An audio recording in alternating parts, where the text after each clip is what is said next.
So I've got the headlining in, and one problem people have with putting the headliner back in is not so much, well, getting it in, it's putting the mirror back in.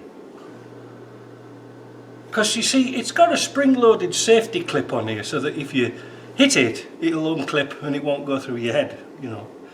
So the quickest and easiest way, get your thin chisel, locate it. Now I haven't got any seats in here, I'm all tangled up at the moment. Oh dear me. Right, so locate your mirror, and then with your chisel, push it, and that's it, it's in. Now I know you couldn't see it, but it was a bit difficult to do. So what you do is you get your chisel under the lip at the back and push it in. I'll show you. Right, under that bit there, right? Push it under there. Now, whilst we're here, I'll do this. There's an extra video. See if you can zoom in a bit.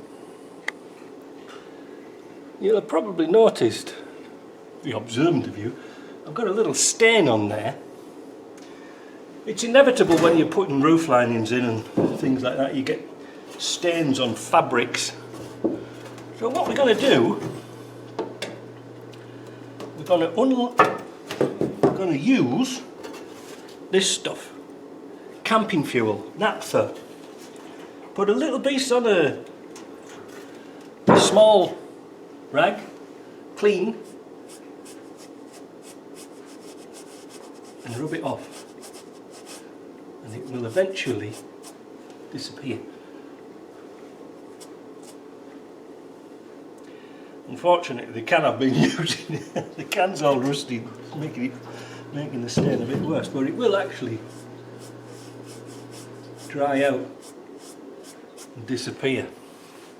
You can do that with a lot of bits on your headlining, because like I say, invariably you get little finger marks and stains, and just go around it when you're done. So that's how to put a mirror in. Easy, isn't it?